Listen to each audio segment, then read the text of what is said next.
Hey guys, you would not believe the conversation I just had with my guest, Laura Sina. We just really broke it down talking about fear, anxiety, people pleasing, what underpins fear and anxiety, what it looks like, what are the nuances of it, and then, even more importantly, what are some steps that you can take to overcome fear and anxiety. So, Laura, as a licensed mental health professional and a coach for women, a confidence coach for women, Mhm. what do you feel or think, in your opinion, is the underlying reason that so many of us struggle with fear and anxiety? Oh, I feel this is perfectly placed because I think a lot of it is driven by the people pleasing.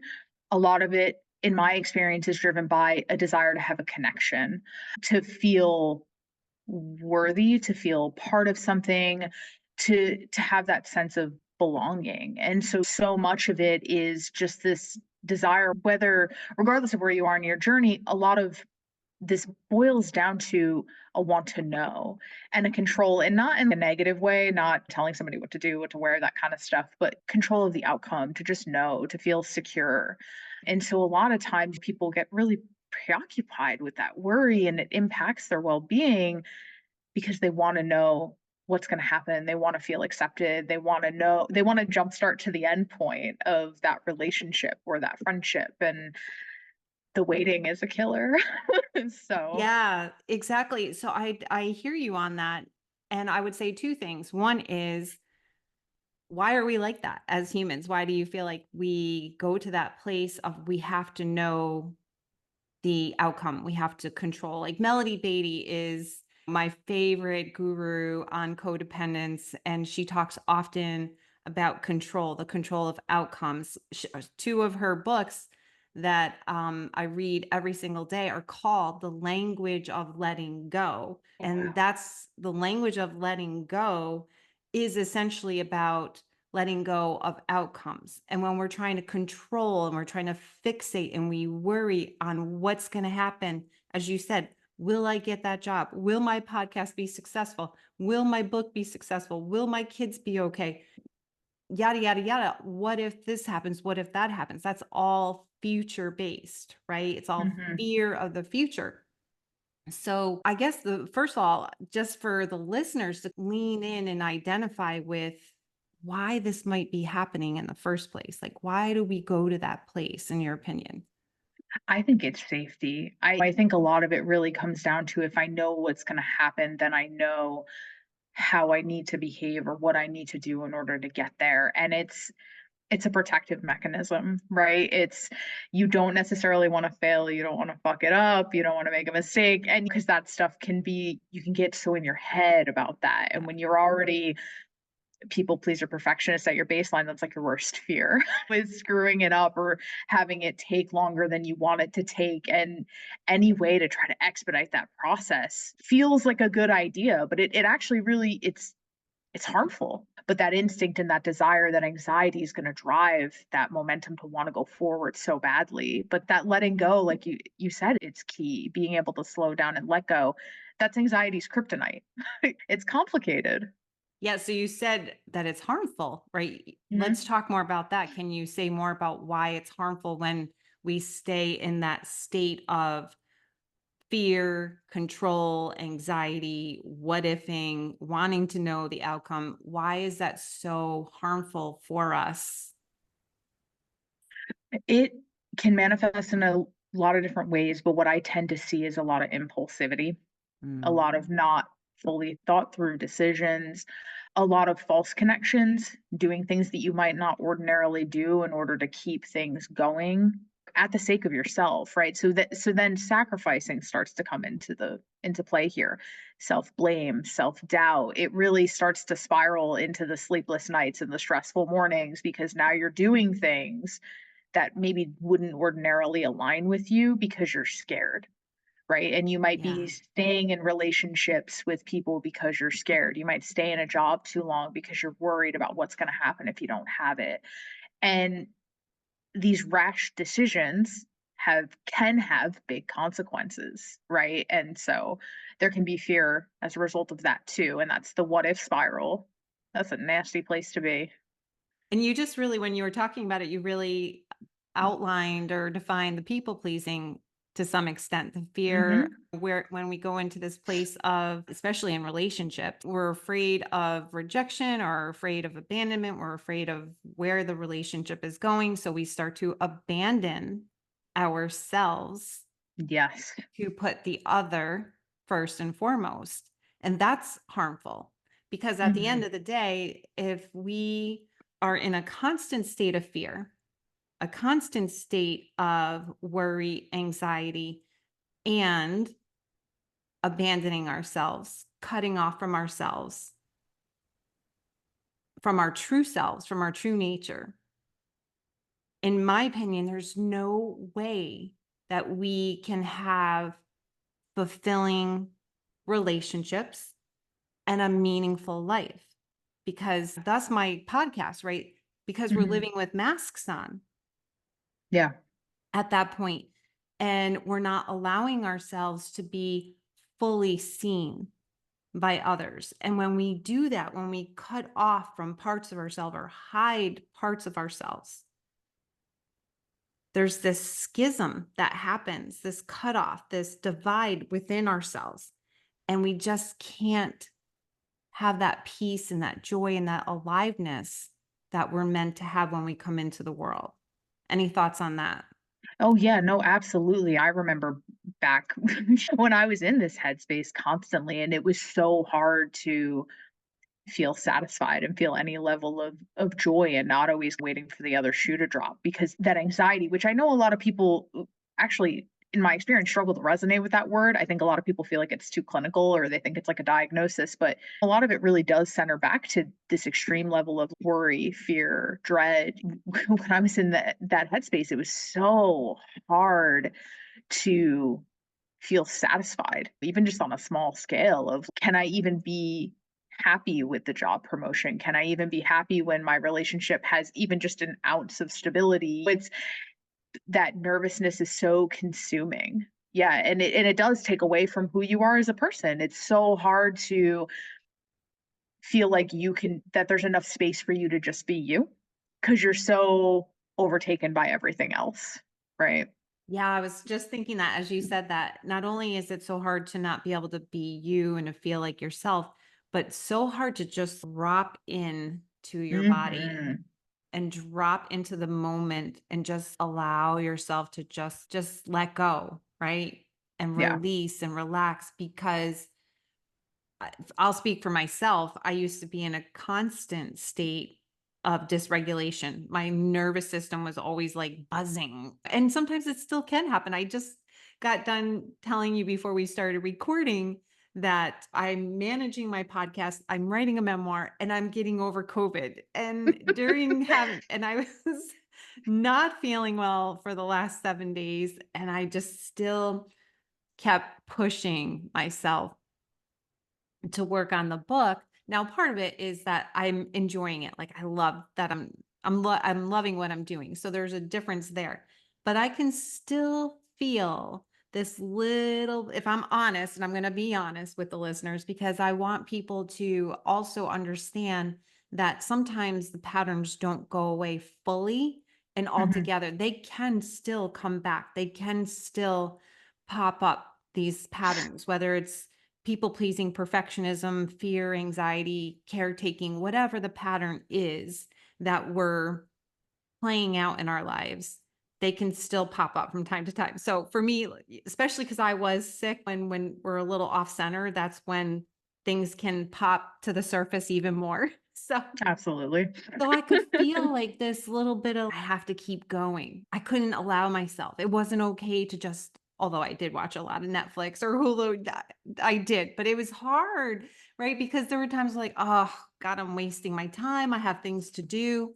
And there's this pressure. So what I'm really trying to say here to land the plane is that when a person really struggles with fear, and I understand what you're saying about anxiety. A lot of people don't want to use that word, but the fear, the anxiety, it's really hard sometimes to just drop in to your body and just fully relax. I can't even almost put Mhm. into words what I'm trying to say because it's a hard thing to put into words. But do you know what I'm saying? Just No, really I know what just you mean. be, just be. And for me, when I was going through this experience, there was such a resistance. Like it was such an overwhelming guilt. Like I'm doing something wrong by trying to just be. And I Yes. didn't know how to just be, that it was uncomfortable to just try to even to just be. Like even if it was like, oh, I'm just sitting on the couch for 10 minutes. It's you could have swept, you could have cleaned this thing, you could have put your clothes away. Why Yes. didn't you call this person? And it was Yes. like, oh my God, I just want to sit down. It's this intense push-pull that I'm sure you Yes. resonate with. And wouldn't And you that say just that's anxiety? Is that not a level of absolutely, anxiety? absolutely, it is anxiety or intense worry, whatever you wanna call it, right? But it is anxiety at its core. It is that fear that if I don't do this thing, how is it going to make me look? What are the people going to think? Now I'm not doing what I said I was going to do. And then you start like down this spiral of all this stuff or the Yeah. what ifs, like you said before. And And it's, meanwhile, there's probably nobody even around, right? yeah, And there's nobody, you it's telling just you you. and saying, "Laura, you should be folding clothes. What's wrong with you? Go do some dishes." Oh, don't even get me started with the should be's. Oh, should is such a judgment. If any listeners are out there shoulding themselves, just Yeah. stop. Yeah. Just try to catch yourself because it's such a negative way to feel about yourself. It's a judgment on yourself about what you could be doing, what might be helpful, what would be better, right? There's so many different ways you can rephrase it to take some of that pressure off yourself. Yeah, should is a nasty word. We try not to And that should. plays into the anxiety too, because when we're Yeah. shooting on ourselves, that's just more of it. So I think what we're really doing here, and I love this conversation, is that we are really outlining some nuances of anxiety, Mhm. right? It's not just anxiety is, oh, I have a fear of driving or a fear of public speaking or a fear of, I don't know, some of the more extreme versions of anxiety. There's little nuances of it, and we're outlining some of them right here by saying Absolutely. that. I think it's just really any time for me, and I'm not by any means, I'm not a mental health professional. My background is education, but I just have done a shit ton of stuff on myself and learned a whole lot. But for me, I think it's what we were saying is any time that we struggle to just be in our true Mhm. nature. Because at the end of the day, I remember when I was like a little girl, 8 years old, 9 years old, and just playing like taking walks and just splashing through the mud and just really being so present in the moment.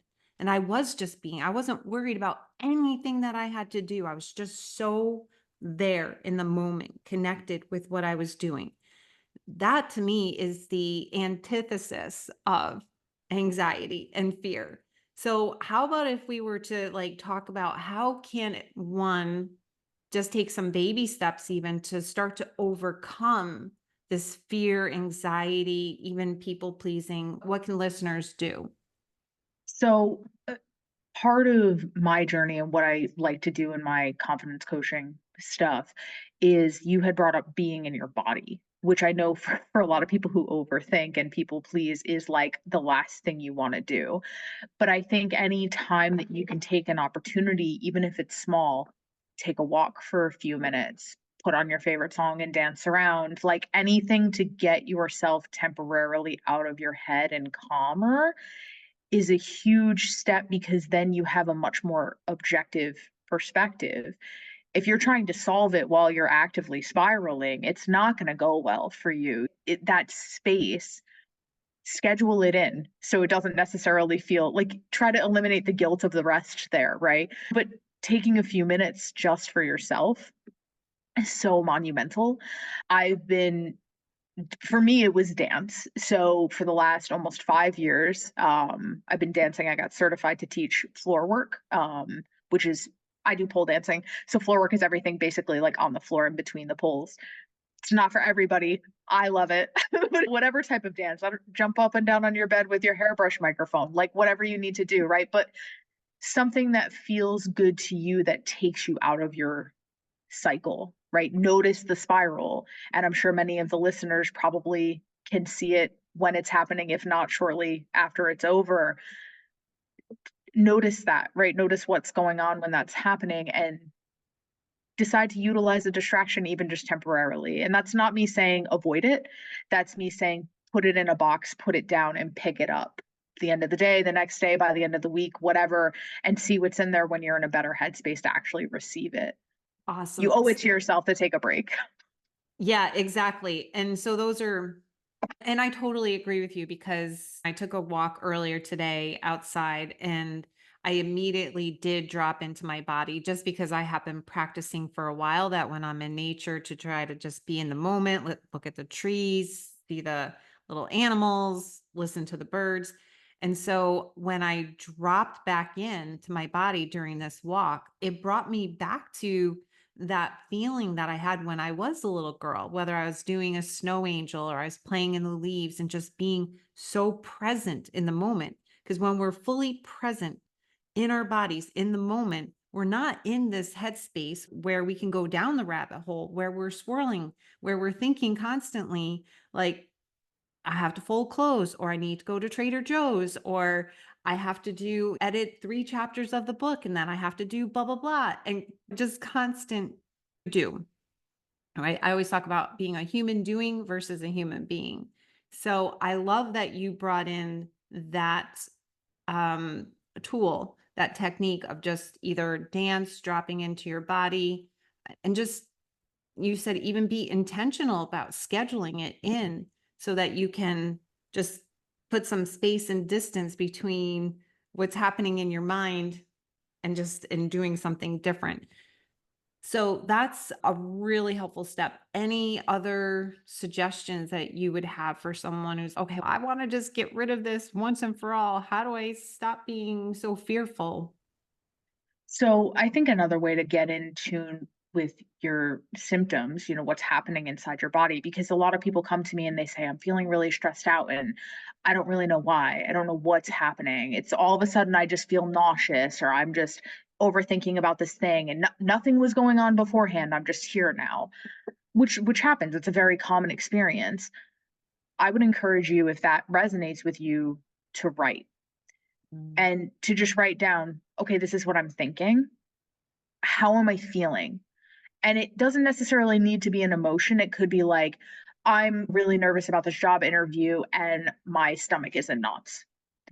And so you can start to visually see those connections on the paper so that you're, again, spending less time in your head and more time looking at something. So you can start to really get that in your brain and in your body. Okay, now my stomach hurts when I have this new thing going on. That could be my anxiety telling me something, right?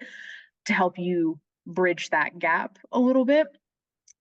And if you're feeling really ambitious while you're doing this, be your own detective. Like, what's the evidence that you need to be nervous? Who's telling you need to be nervous? When was the last time that the bad thing that you think is going to happen actually happened? And challenge that a little bit, because your anxiety is going to create a story for you, but that doesn't mean that the story is true.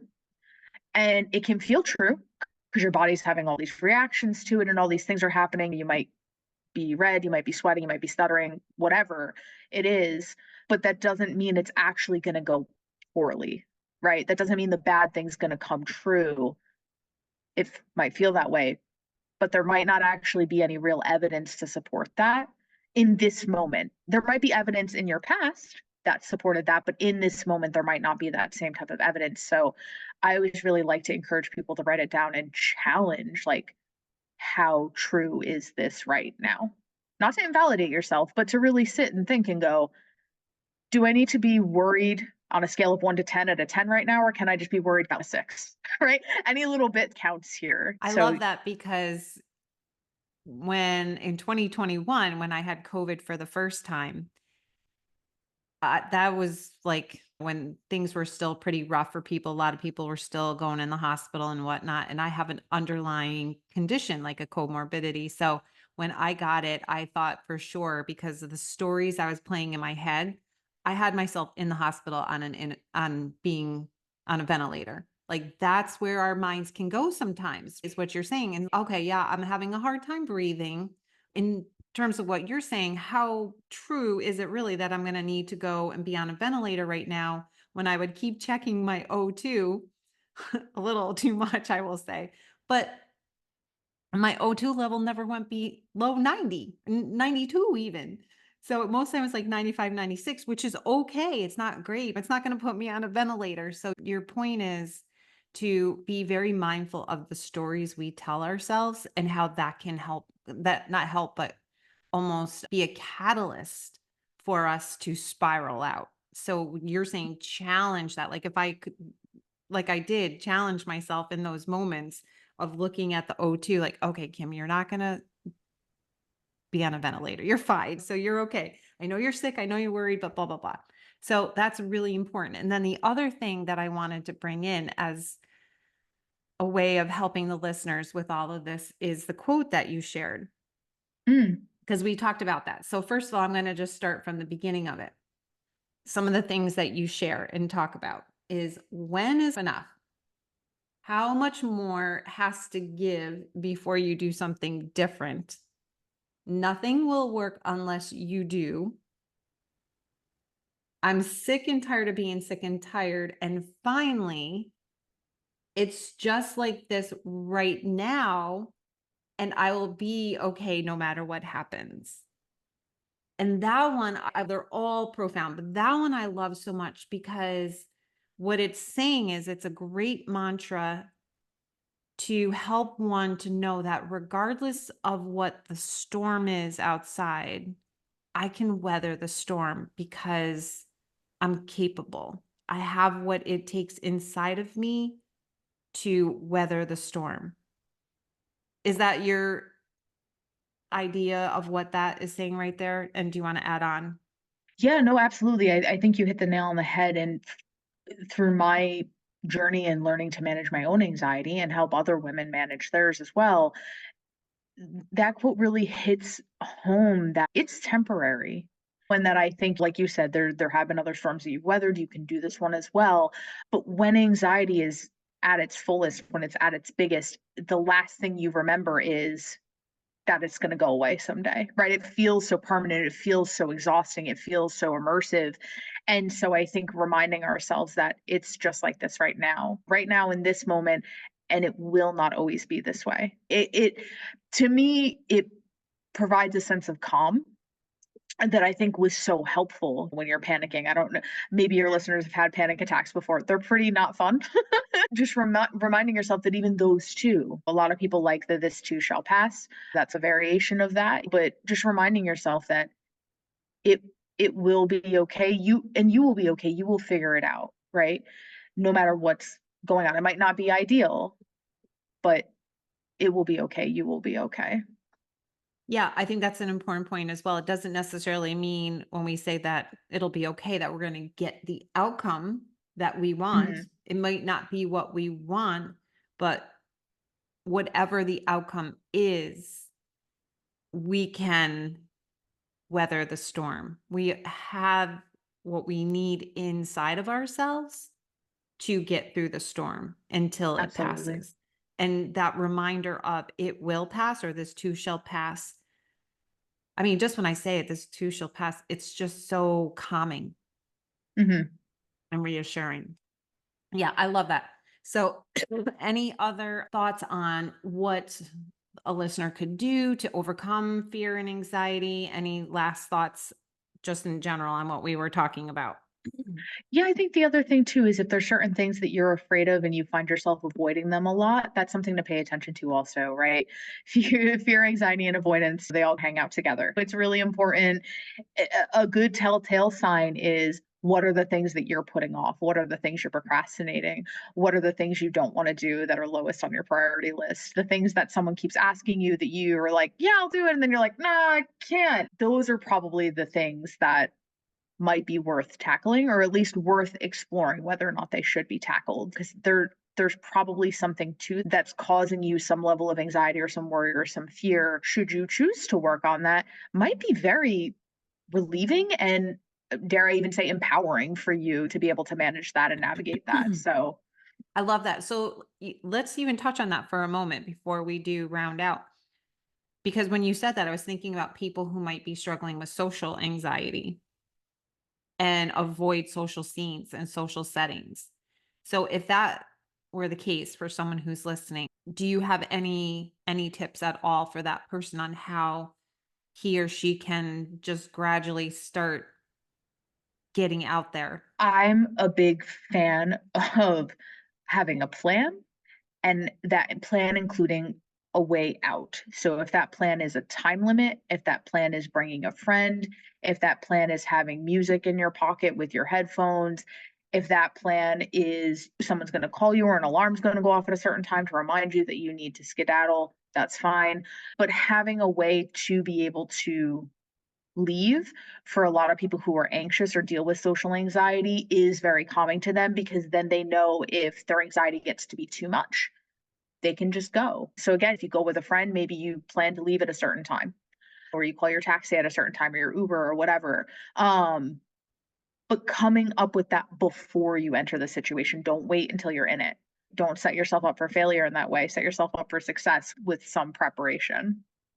That's really important, and I love that. And even if you're going at your job, you want to ask for a raise, or there's a project that you have to work on and you're feeling a lot of anxiety beforehand, even in that situation, like having a plan can be Hmm. so grounding and so empowering, as you said, just to know, okay, here's what I'm going to do. I have a plan B, I have a plan A, and this is my exit strategy if I need it. Yeah, it's good to, because if you wait and you don't have one, then you have nothing to rely on. And that's going to just further stress you out. We've all Yeah. probably been there where things don't go as planned and then you have to make it up as you go along. The more we can do to try to minimize that, as long as it's within our control, right? That's the big key here. As long as it's within something that we can actually do or coordinate, then it can be really helpful and very calming. Going back to what we said in the beginning, full circle about the Melody Beatty language of letting go. But the other piece that goes along with what she teaches, and it's in the prayer in many 12-step rooms, is the serenity prayer, Oh, which is such a if good we, one. right, if we just focus on what we can control. We can't control people, places, and things. We can Hmm. only control ourselves. And so that lends very well into what you were just saying about having a plan, because that's the only thing you have control over is yourself. If you stop worrying, there's that word worrying. If you stop worrying about trying to control what's going to happen, you have absolutely no control over outside circumstances. You can only control yourself and how you respond. Once I was able to like really get that and really embody that, my nervous system did start to relax. But before, I was always trying to control, manage, fix my outside circumstances. And that left me with a lot of anxiety and fear and people Yeah. pleasing and perfectionism. That's why we do it. So just and that's why 12-step rooms exist. That's why that prayer is there, is to remind us that the only thing, and it's so true, right? If you really just drop into that prayer, it's so true. The only thing we can control is how we respond. We can't control anything else. We think we can, especially parents who have like little kids. We think we have so much control because we can punish them and we can, but in the end, you really don't. You can't control. If you try to control your kids in that way, which I will honestly say, raise my hand. Yep, I did try to do that as a mom because I didn't know what I didn't know. But all that ends up doing is ruining their spirit anyway. So, Yeah, and it just, when it further leads to coming full circle again, like that false sense of self and that desire to have these connections, but then there's the impulsive decisions and things aren't going the way that you wanted them to go because you're too busy thinking about how you want them to be versus what they are, which is like a whole yes, different conversation. But it's learning what you can and can't control. What is the last line? The wisdom to know the difference to know between the the two, right? difference. And it's so true. It's so profound. It's so hard to understand, but it's so true. And once you get there, boy, is it so freeing. It's so nice. It's so freeing, and it really Yeah. will loosen that knot of fear and worry and anxiety that you have. It really just, if you imagine a big block of ice. As soon as when you start to really embody that, just ice just starts to melt and the fear Hmm. goes away and the worry goes away little by little, less and less, less and less. So it's so freeing, as you said. So Well, Laura, final oh thing, yeah, yes, sorry. please go, So go. you brought up earlier about how it's these patterns don't ever go away. Yeah, So something that I like to say to people also is we don't want to be Tigger, we don't want to be Eeyore, we don't want to be Rabbit. Like we want to find a balance. And I'm sure a lot of your listeners probably resonate with this. There's this desire to never feel this way again because it's so uncomfortable. yeah, I like to frame it to the people that I work with. It's information. And when things come up and things happen, it's information. And honestly, it's good that you recognize being triggered and when things are going wrong because you're growing and you're seeing what's going on. So commend yourself actually for noticing because that's what then you can do something with it. And it doesn't have to be perfect, but it can be better than what it was. So yeah. thank you so Great much, point. Kim. Great point. Thank you. So before we leave, tell us where the listeners can find you. Oh, so they can find me at www.lauracina official. That's Cina official. That is my handle on Instagram and TikTok. So lauracinaofficial.com or Laura Cina official on Instagram and TikTok. There you have it. I hope you enjoyed that conversation that I just had with Laura Sina. We talked about fear and anxiety, people pleasing, what underpins the fear and anxiety that so many of us have, and different nuances. It can look different for each person. And even if you feel like, oh, I don't have anxiety, you might feel a little differently after hearing the ways that it can show up. And then, more importantly, I hope that the tools or the tips that Laura shared for overcoming fear and anxiety were helpful. And if you found this episode to be valuable for you, I would love for you to subscribe or to leave a review. And listen, if you're wondering like, "Oh my gosh, am I a people pleaser? Am I a perfectionist? I don't really know." Or maybe I have those tendencies, but I'm not really sure to what extent. If you're wondering, then I invite you to take my quiz on my website, kimgrosscoaching.com. There's both people pleasing and perfectionistic quiz. And if you want more value, I have a Facebook group called Recovering People Pleasers and Perfectionists. All that information is right in the show notes. Until next time, everybody.